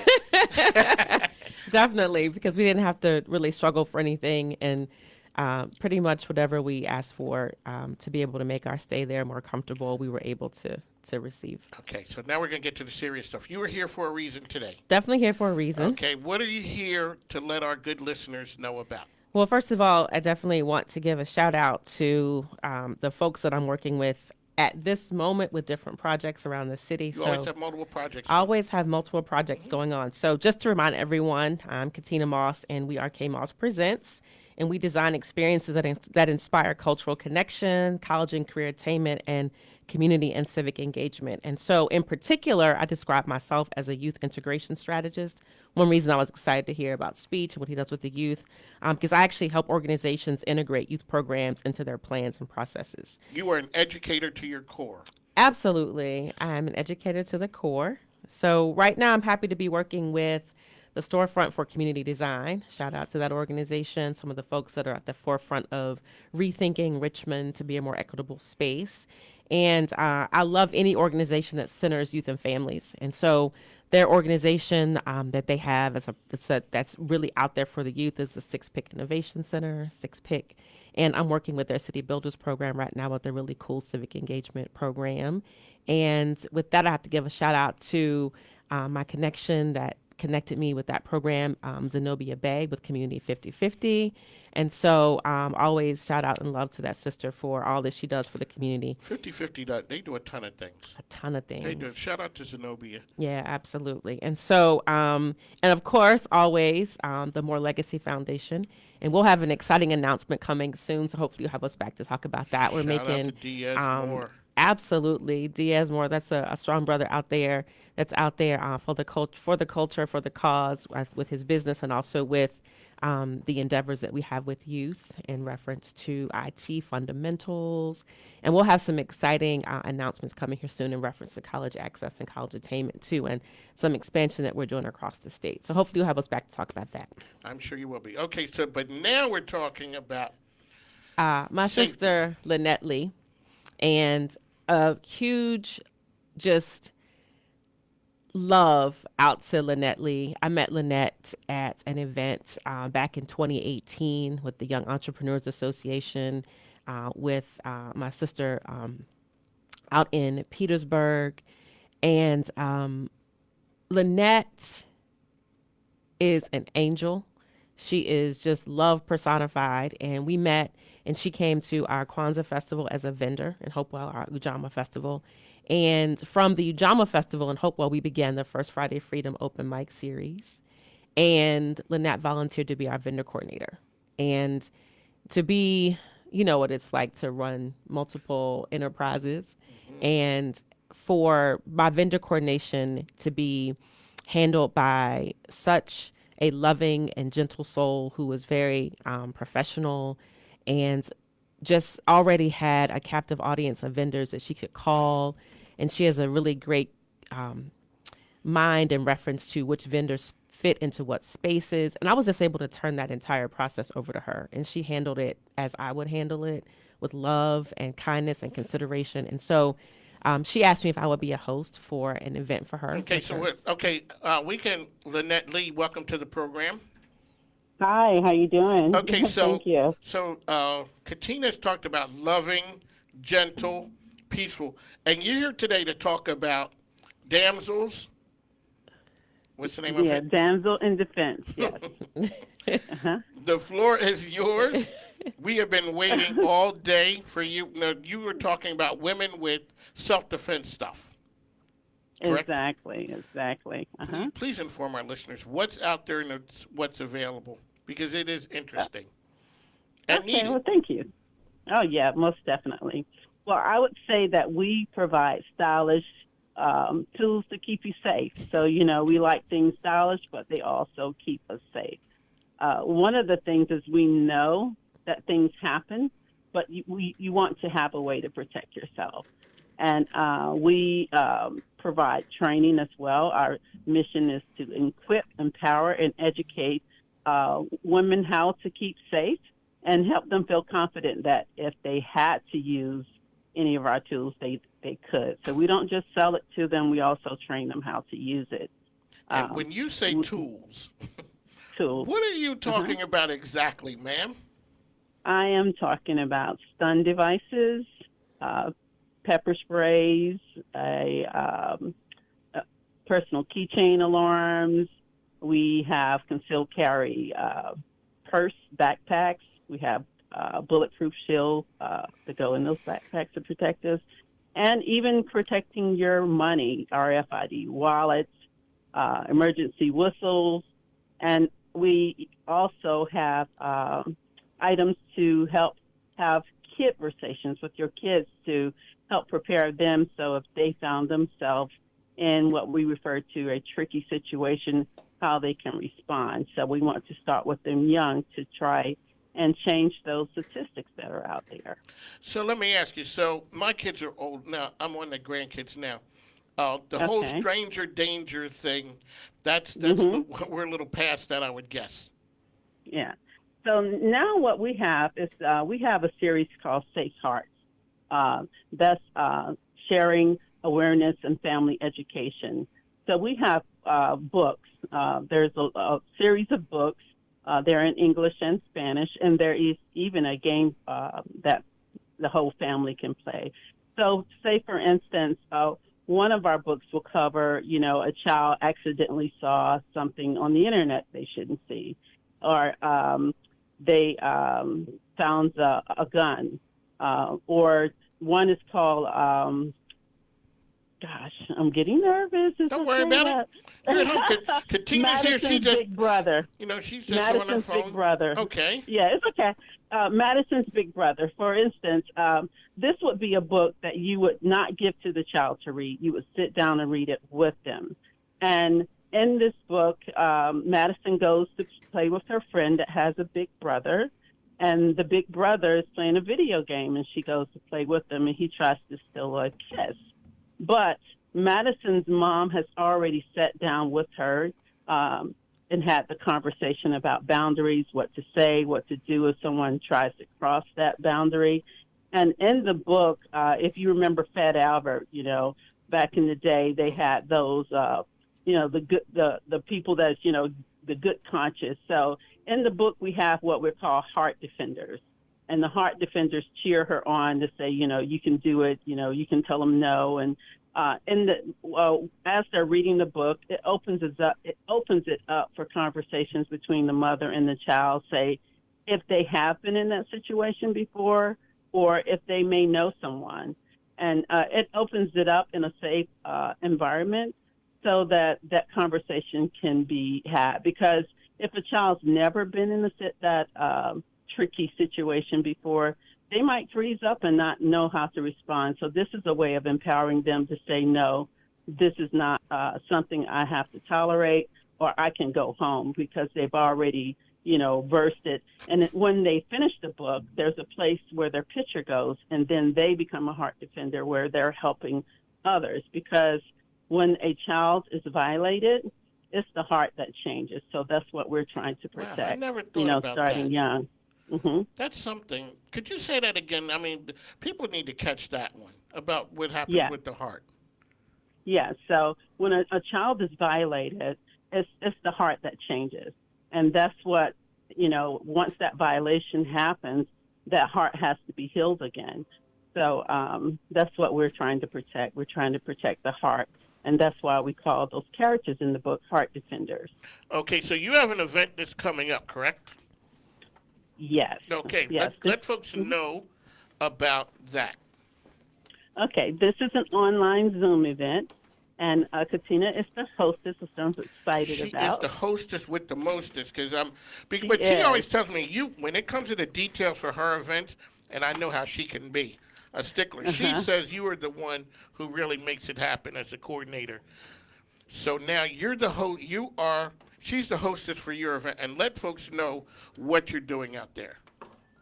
Yes. So what we're going to do, we're having a Zoom online. We're calling it Sip and Shop. So I would say you can come and sit what you would like. You want to sip tea or whatever, but it's a time to have fun, a safe way to shop, and virtually we'll be able to interact with each other. I haven't seen her for months now. So I'm really, even if I can see her on the internet, it's some connection. So she's stylish as ever, always. Yeah. That's how she rolls. Always bringing good vibes and energy. So when is your event? It will be on Friday the 13th at 7 p.m. And she does have a Facebook group out there that has the Zoom link and her shopping link as well, because we love to spoil our hostess. So we're looking for her having some awesome hostess perks so that even those that can't attend that Zoom link, they can go and support her just by shopping her link. And again, we have something for every age. Even for the gentlemen, we have items for them as well. All right. Well, we'd like to thank you for coming on. One last time, let folks know how they can find you. Yes, Lynette Lee. And my website is mydamselpro.net/diamonds. That's MYDAMSEL damselpro, pro.net/diamonds, because we shine bright like a diamond and we are hard to break. Yeah, and with the products and stuff that you have, I'm sure it is. Well, I'd like to thank you for coming on the program. You know what? You have to come back again before the event and remind Katina. Make sure you remind me. That way we can make sure that folks know that what you're doing out there. And that was some great information too about the kids. We got to keep that in mind, keeping kids safe. Oh, most definitely, most definitely. All right, yes. we'd like to thank you for coming on. Let folks know one last time how they can find you. Yes. mydamselpro.net/diamonds. Shining like a diamond. There you go. All righty. Well, Yes. you're rolling with Katina Moss, so that's all that needs to be said. Thank you for coming on. Oh, yes. Yes. Thank you. Thank you. And thank you, Katina. Thank you, Lynette. All right, ladies and gentlemen, this is On the Mic with Mike. It's been a historic day. We touch on, and I say this is a business show, but every so often we touch on topics and issues of the day. Katina Moss is rolling with us. Next up, we have Mike Lee. No, we don't. We don't have. We have Mike Dickinson. Mike Dickinson, who was running for office, who is a proud MAGA supporter. We have to have a conversation. Mike, are you there? I'm here. Good to be here. All right, sir. What's happening? Not too much. No, come on. There's a lot going on. Okay, tell people what you were running for. What's happened? Last thing I saw the other day that you were putting together the Trump train. Yes, we had our third Trump train this past weekend. Did you guys can I ask you a question? Yes. Did you guys get the calendar mixed up that this thing has happened already? Or go ahead. The floor is yours. I'm just messing with you. It's all good. I think that the election has happened and it's a gigantic mess. We've got dead people voting all across America. Al Green and I, we've had that conversation. Now you're talking the local election as well as for president, correct? Yes, locally we had a lot of problems too. Locally, okay. Locally, a lot of people went to vote and they were given what's known as a federal ballot, where they only can vote for federal offices, so they didn't even get the opportunity to vote for local offices. Locally, we have a lot of problems. We have a lot of precincts that reported having one number as total number of voters, but the actual number of ballots from that location are much less. So we've got a lot of problems that and now all of a sudden 90% of the elections office in Richmond is now quarantined because they've got COVID. Everybody's sick all of a sudden. I wonder how that is, that the national response has been, hey, do it if you'd like, wear it if you'd like. Now that comes to fruition, and you guys are concerned about quarantining because COVID is running rampant. Could you explain that to me? And also, Al and I, we've had the conversation about dead people voting. When they went to the polls to vote, somebody didn't stop them? Did the dead people have driver's license? I just want to know how dead people are voting, sir. I don't know, but I'd like to know how Joe Frazier, the world-famous boxer, I'd like to know how he cast his ballot in Philadelphia last week, because he was a great boxer, and somehow he's come back from the dead, and he voted last week in Philadelphia, amongst other names, too. Will Smith, the actor Will Smith, his grandfather died 6 or 7 years ago, but he cast a vote last week. How it happened, I don't know. We know that all across America in these Democrat-led cities that they're not letting the elections observers in afterwards. They're not being transparent as to how the results of the elections are being handled. They're finding jump drives and ballots all over the place in the middle of the night, which is very suspicious to me. It is very suspicious to me as well. When we talk about the names, I'm sitting here across from Al Green. I don't think that's the man who sang Love and Happiness. So there may be multiple people. I'm from Philadelphia. There is a possibility there may be another Joe Frazier in Philadelphia. I'm just going out on a limb. So there now could be. But there's websites even in Virginia that you can go on. I looked for my father. My father passed away 2 years ago. I looked to see if he voted. I was surprised to see that he did not vote. But there's websites you can go on. You enter the person's name and the last four of their social and their birthday, and it will tell you their voting history, and it will tell you if you voted. Okay. Now the time is 2:52. We have Mike Dickinson on. Mike, can you explain the process to us now? If the Republicans were in the White House and they had control of everything, and the president, who is in office now, told everyone to be suspicious, how do we get to this point and it's a mess in multiple states? So Well- how come if you knew that shenanigans were going to happen, how come you guys didn't have everything ready?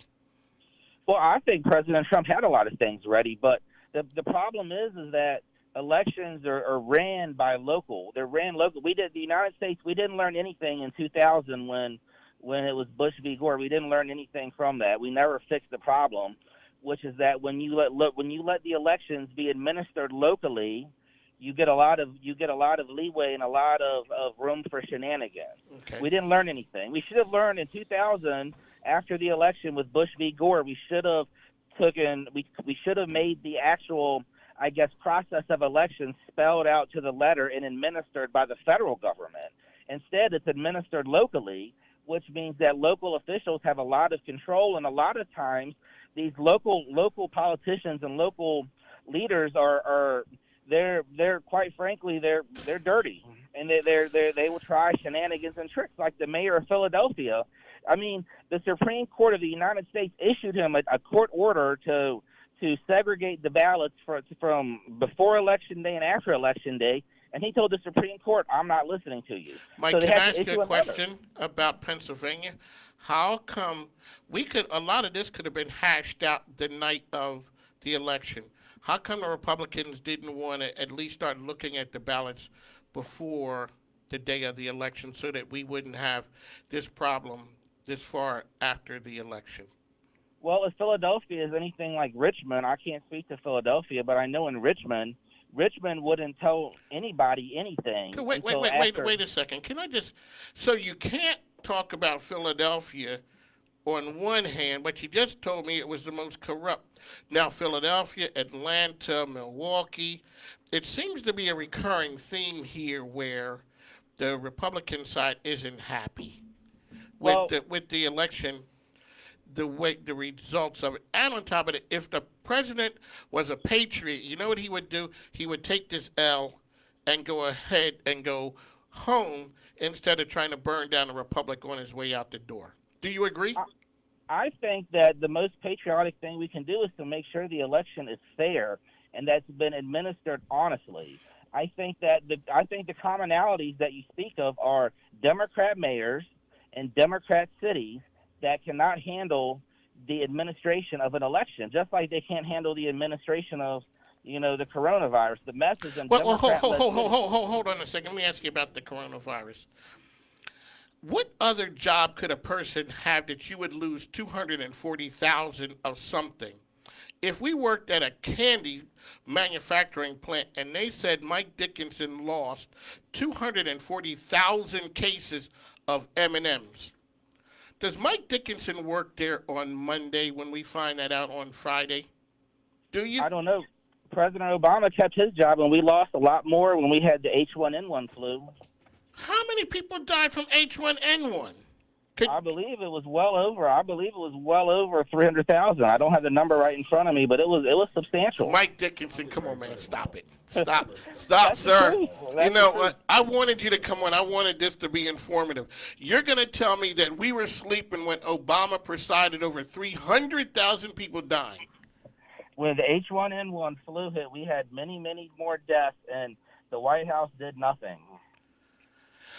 Okay, ladies, that is one point of view that Katina Moss is here ready to explode. It is funny that from a branding standpoint, the man who is a master deal maker, a master communicator, where has he been the last couple of days as the leader of the free world who says that there's rampant voter fraud, dead people voting, everything is on fire? And the leader of your organization, your party, the head of it, has been lost in Yonkers or somewhere. Speak on that, please. Well, right now there's a lot of infrastructure. He's got to do a lot of behind the scenes. Like what? We're launching lawsuits. So in wait, all of let me these ask you. states. So is it more important for him to run the lawsuits or for him to govern the country? I would think so, yes, because if he's lost, if Biden comes in, the country is going to change forever. It's going to be terrible. So I think right now President Trump's main priority, he's got to save the country and save America. Okay, so he has to save America and the country from what? From mass corruption. I mean, Mass we know corruption. Joe Biden is one of the most biggest enemies of the American. He's a swamp creature. He's been in D.C. 47 years. He's going to put us all back into mass lockdown. He's going to take everybody's guns and their Second Amendment. Basically, I mean, you can see it too in some of the ways that the Democrats are tweeting, which is that right now they're, the Democrat definition of unity is to, if you don't agree, you're some name, and if you don't agree, we're going to identify you and harass you and prosecute you. AOC tweeted that out last night. She said, we're going to identify Trump supporters and donors, and we're going to see to it that they don't get to work again. That's what AOC says. Sir, So you're talking about AOC, a congresswoman from New York. We haven't heard from Donald Trump since this happened, and everyone's surrogates are out there. So it's always spirited to talk to you about this. Let folks know how they could find Mike Dickinson. Oh, and you know what? They're looking at maybe 12,000 people died from H1N1, if that. 300,000 people didn't die from H1N1, so we really can just give that and you know it like I know it. That's why you chuckled. But I'm gonna have to find that fact and let you know. They Okay. can find me. They can find me on Facebook at The Real Mike Dickinson, or they can go to my website, Vote Dickinson. You are the real Mike Dickinson. Hey, stay a friend of the program. You know, there's always a microphone here. Hey, Mike, thanks a lot. I appreciate it.